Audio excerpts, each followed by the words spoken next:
soo dhawaada dadyowgeena ku xidhan ama ardayda kala duwan ee ku xidhan channelkan Raacday Academy kaasoo aad kala socon jirteen duruus taxane ahayd oo la xidhiidha culumta loo yaqaano research methodology-ga oo run ahaantii inta badan very basic ahayd. Ujeedaduna waxay ahayd run ahaantii inaan ku caawino ardayda kala duwan ee dhigta jaamacadaha Soomaalida in culumta loo yaqaano research-ka aan sharaxaad kooban aan ku siino afkooda isla markaana aan ku caawino waxyaabo fara badan oo tusaale ahaan aanay ama helin xilliga ay jaamacadda dhiganayeen ama aan waqtiga u saamixin aan ku caawino oo isugu jiro waayo aragtinimo aqoon la xidhiidha waxaan loo yaqaano research-ka la xidhiidha. Run ahaantii muddo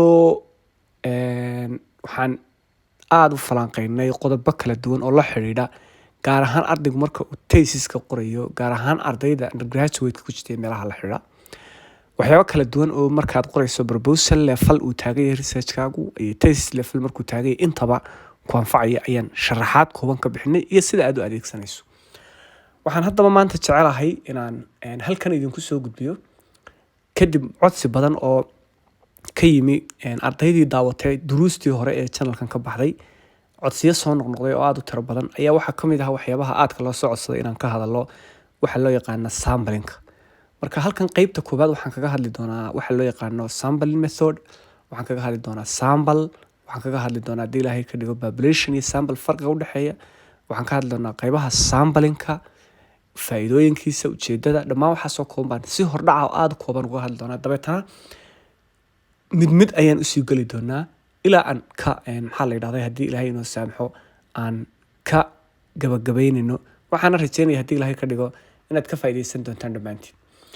Samplinka haddaba waxa loo yaqaano ama sampling method ama sampling techniques hadba saad buugta ugu aragtay.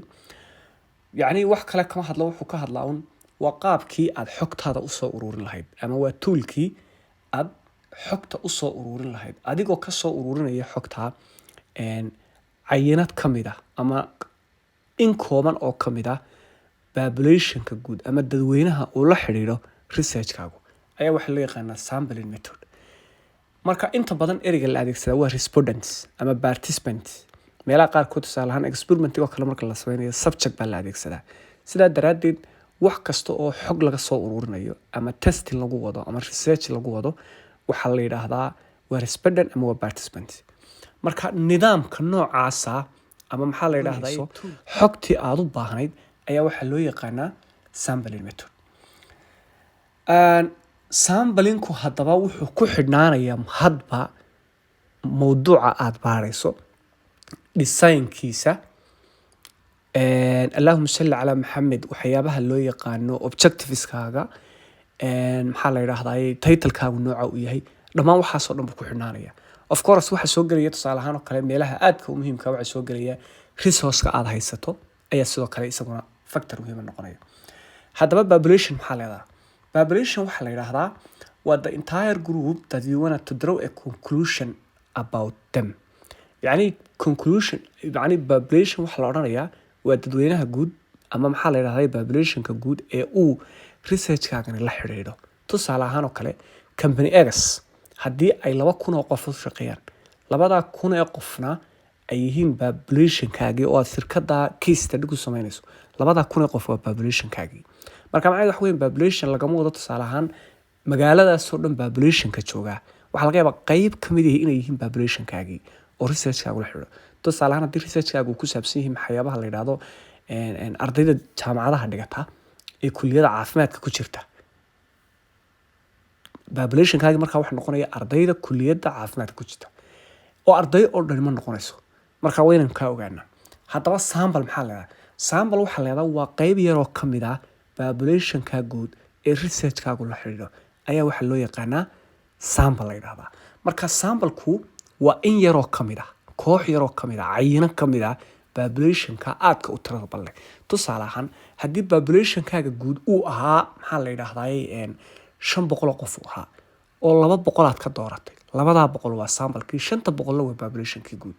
Marka shaxankan kaaga muuqata population-kii waa sawiradan fara badan leh in yar baynu ka soo saarnay oo sample intaasi waxay noqonaysaa haddii la ka dhigay samplekii bay noqonaysaa.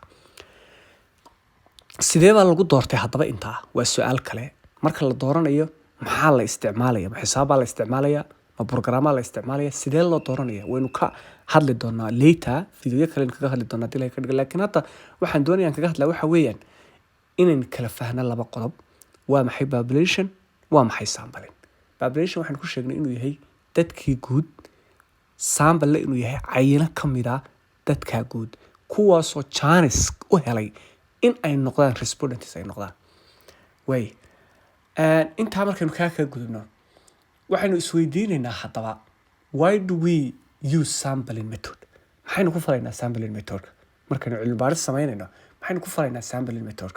run ahaantii markaad cilmi baaris samaynayso haddii aad mawduuc doorato mawduuca aad doonaysa inaad investigation ku samayso dabcan waa inuu jiraa xogtan tools kuu soo ururinaya. toolska la adeegsanaya waxaa ka mid ah waxa loo yaqaano sampling methodka.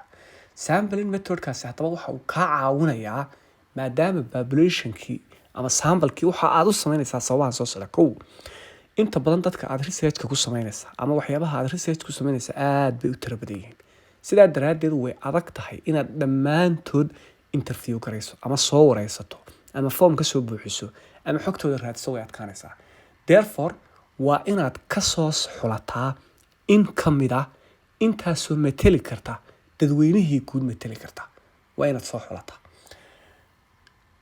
ama mateli karta majoritigii guud.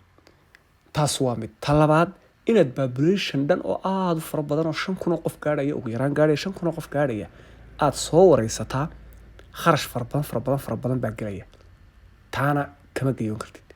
ka saddexaad waqti badan ayaa waxaa laga yaabaa inaad ku luus garayso arrinkan laftiisa oo waqtigaa badan dee time baa researchkiina uu ku xidhay ama project ha noqdo ama maxaa la yidhahdaa test graduation ha noqdo ama maxaa la yidhahdaa any research motivationkiisa wuxuu wadaf ha noqdo. almuhim time badan baa gelaya. maybe waxaa laga yaabaa dadka inta badan sameynaya ama hal qof uu yahay ama 2 qof yahay cilmi baare. saa daraaddeed waqti badan baa ku luus garoobay. si markaa dhammaan mushkiladahaas oo dhan xal looga helo ayaa waxaa la helay in mujtamaca guud cayino ka mid ah la xusho. taas weeyaan muhiimaddu ay tahay. muhiimadda labaad ee loo sameynayo waxa weeyaan inaad sample heshaa. macnaheedu waxa weeyaan waxay ku siinaysaa cilmi baaristan aad samaynayso ama researchkan aad samaynayso waxa aad ka faa'iidaysaa waxa weeyaan inaad hesho xog tayadeedu ay aad u sarreyso. marka goolka ugu weyn waxa weeyaan sample loo sameynayaa is to identify a sample group that will give you higher quality data. oo macnaheedu marka u dambaysa resultiga aad soo saarto noqonaya wax macno buuran oo madaxa leh sameynaya.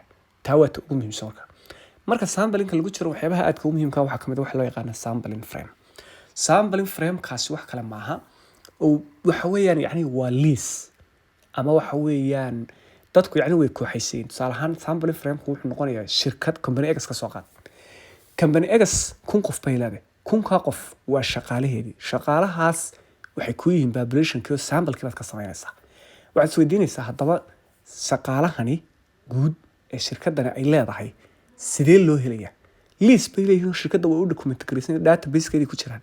database-ka ama list-ka ay shaqaaluhu ku jiraan laga soo bilaabo kuwa cleanerada ilaa la gaarayo maxaa la yidhahdaa higher level managerska sare ilaa laga gaarayo list bay ku jiraan. listka noocaas ama database-ka noocaas ee ay ku jiraan dadka populationka ee sampleka aad ka xulanaysa ayaa waxa loo yaqaanaa sampling frame ayaa loo yaqaanaa. marka intay doonaan bay noqon karaan. sample size-ku haddaba muxuu noqon doonaa? sample size-ku isaguna wax kale maaha. waa number of individuals you should include in your sample depends on a various factors including size, variability of the population and your research design. marka waa sample size-kii waa tiradii individualskii uu ka koobnaa samplekaagan uu ka koobnaa ayaa waxa la odhanayaa isagana sample size. haddaba gabagabadii sampleku 2 qaybood buu qaybsamaa. waana labada ugu muhiimsan ee doonayna inaan xusto. kow waa probability sampling iyo non-probability sampling. probability sampling maxaa laga wadaa? probability sampling sida magacaba kaaga muuqata waa sample kasta oo marka aad doonaysa inaad xulato aanad adigu magacaabaynin oo aanad odhanayn hebelow adna kaalay adna hebelow kaalay adna hebelow kaalay ama heblaaye kaalay, laakiin waa sample dadka kaaga qaybgalaya researchkaaga aad ku soo xulanayso equal chance. macnaheedu waxa weeyaan haddii company X 1000 shaqaale ay haysato 1000 shaqaalena ay yihiin populationkii 1000 shaqaale marka aad ku xulanayso probability samplinku waxa uu u ogolaanayaa inaad ku xulato equal chance oo 1000 shaqaalood xubin kasta oo ka mid ah 1000 qof wuxuu u haystaa chance isku mid ah ayay u haystaan inuu kaga mid noqdo iyo inuu ku waayo. sidaa daraadeed probability samplinku mar walba qaab random ah ayaa lagu doortaa. randomkaana ayaa xulashadiisu ay tahay. marka muxuu ku ogolaanayaa waxyaabaha faa'iidooyinkiisa uu leeyahay wuxuu ku ogolaanayaa hadhowto waxa weeyaan inaad ka samayso conclusion aad u qiimo badan ama xog badan xambaarsan ayuu ku ogolaanayaa.